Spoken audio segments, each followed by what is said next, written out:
vu, mais on va voir comment la perception, on va voir en fonction de ces stades, c'est-à-dire je vais essayer de vous raconter dans le développement, en lien avec l'âge des enfants, comment ça se développe de façon typique, voir comment la perception, c'est la première chose que l'enfant il va faire pour le développement, donc ici, de ce que moi je vais appeler le développement du langage oral, typique du langage oral, parce que cet après-midi, vous allez avoir son atypicité, donc je ne m'attarderai pas avec le langage écrit, ce n'est pas mon rôle, je ne suis pas compétente pour ça. Donc, on va voir cette perception, comment ça se développe, la perception de la parole chez l'enfant. On va voir quels sont les indices que les enfants, même in utero, ils vont exploiter pour devenir experts dans le langage oral si précocement, comme je vous l'avais dit. On va voir comment il émerge la compréhension et la production du langage, quels sont les indices linguistiques et non linguistiques qui vont permettre à l'enfant de construire son lexique, son vocabulaire, que ce sont les premiers indices de l'utilisation du langage oral. On va voir quel rôle jouent les gestes dans le développement de la compréhension et la production du langage oral. On va voir comment se développent les connaissances grammaticales. Et on va voir par la suite le développement des compétences de communication, c'est-à-dire que par cette première partie, je vais développer ces trois aspects, d'accord? Ces trois systèmes que je vous ai dit tout à l'heure, celui de Blumelae avec ses usages, la forme et les contenus du langage. Et si on a le temps, je ne vais pas présenter, je pense, les liens entre fonction exécutive et le langage dans le développement parce que ça prendra trop de temps pour vous et vous allez voir, ça va être moins important pour vous. Mais si j'ai le temps, je vous parlerai un petit peu des bases neurales du développement du langage pour que vous voyez comment ceci, ça se représente, ça se modifie, se développe avec les âges. Donc, pour vous dire, ce n'est pas pour faire la pub, je ne gagne rien avec cet livre. C'est un ouvrage qu'on a écrit plusieurs auteurs et dans lequel il y a un chapitre qui est ici cité, et sur lequel j'ai basé donc cette course, c'est-à-dire cet chapitre vous permettra d'avoir le complément du cours. Je vous le mettrai en PDF également, je vous le partagerai avec les diapos. Comme ça, vous avez les deux, vous allez voir, c'est entièrement basé, sauf que dans le cours, dans le chapitre, vous allez avoir tout écrit. D'accord ? Donc, si on commence sur la première partie, la première chose qui va faire l'enfant, c'est percevoir. Percevoir, imaginez-vous, vous n'avez aucune. Il faut que l'enfant, la première chose, c'est percevoir cette parole. On sait que même in utero, à la 20e, je ne sais pas comment on dit, aux 6 mois de grossesse, même in utero, l'enfant va être en mesure de percevoir la parole. Pourquoi? Parce que son cortex auditif est suffisamment développé à 6 mois de grossesse et ça va lui permettre d'écouter certains sons. C'est-à-dire qu'in utero, l'enfant ne va pas percevoir la même chose que nous, on perçoit dehors parce qu'il y a le liquide amniotique, etc., qui va faire des filtres. Imaginez-vous que vous êtes dans une énorme piscine et vous écoutez des bruits, c'est ça qui écoute l'enfant.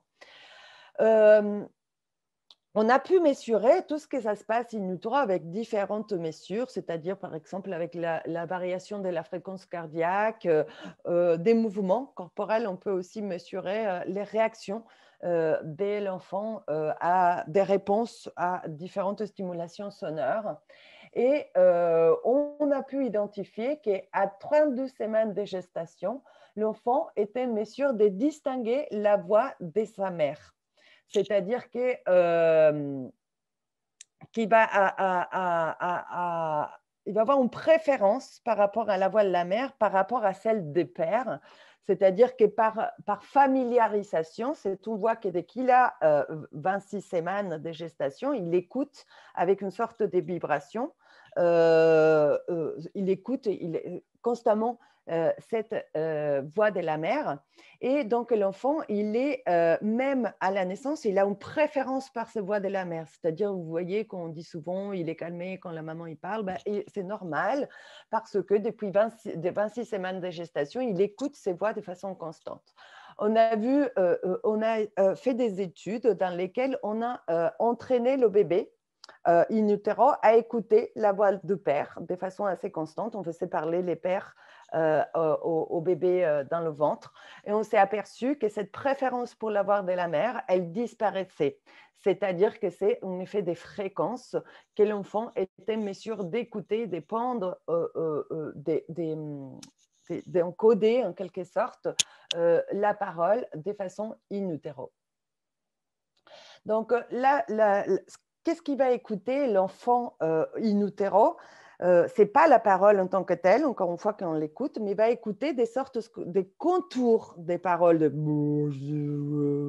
des choses comme ça, parce qu'il y a le filtrage des liquides amniotiques qui va faire qu'il va entendre ce qu'on appelle le rythme de la parole. Et chaque personne, le rythme de la parole, les intonations, ils sont assez dépendantes des langues, d'accord, des langues qu'on utilise. Par exemple, le français, ça va vers là-bas, on va entendre alors que moi, en espagnol, c'est plutôt. Donc, il y a même à la naissance une préférence par rapport au type des langues parce que l'enfant il a été familiarisé avec le rythme de certaines langues, avec les accentuations de certaines langues. Donc, il y a dans ce qu'on appelle la prosodie, c'est-à-dire ce rythme de la parole, ce qu'on appelle l'enveloppe de la parole, il y a déjà des indices que l'enfant est en mesure de percevoir. Il y a aussi, par exemple, dans la prosodie, l'émotionnalité. Quand on parle, quand on est fâché, on a un certain ça fait un certain rythme, alors que quand on est content, souvent quand on parle aux enfants, on est content, bah, ça parle, la prosodie est différente. Donc, il y a beaucoup d'informations que même in utero, l'enfant, il est déjà en train d'encosser et qui va donc permettre une exploitation, va permettre d'exploiter ces indices.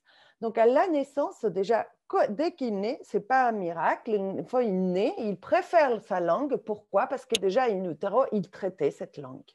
Et donc, il préfère sa langue maternelle, la langue dans laquelle il a baigné pendant, surtout, là, pour nos comptes, c'est la langue maternelle, parce que c'est les vibrations, c'est le rythme de la parole de la mère qu'il a écouté in utero, ou des personnes qui parlent à l'enfant, qui l'écoutent. Donc, il y a à la naissance une préférence de la prosodie de la langue environnante par rapport à des langues qui sont rythmiquement très différentes. Et aussi, il semblerait que les enfants, c'est une étude qui a été faite en 2009 et que je ne sais pas s'il a été répliqué, c'est-à-dire qu'il y a d'autres études qui ont trouvé les mêmes choses, mais il semblerait, d'après cette étude, que même les pleurs des enfants, ils sont tentés de la rythmicité de leur langue maternelle, c'est-à-dire que les enfants à la naissance ne pleureraient pas de la même façon en fonction de la rythmicité de la langue dans laquelle ont été de la langue maternelle.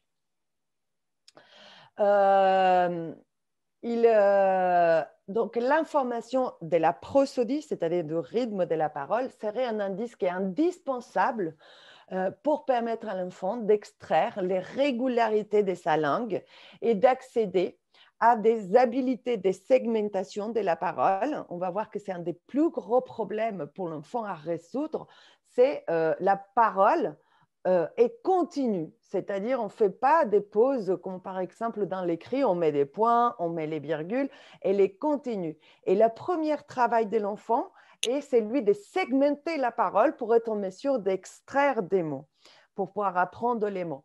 Et il y a cette hypothèse dans la littérature qui est que la prosodie, cette première indice que l'enfant est en mesure de percevoir même in utero, c'est quelque chose qui permettra à l'enfant, petit à petit, de segmenter la parole, et d'extraire en fait les régularités parce qu'en fonction des rythmes, vous savez, on a la parole, mais le rythme de la parole, il va être aussi teinté, soit par les mots, soit par des groupes des mots, soit par des groupes nominaux, etc.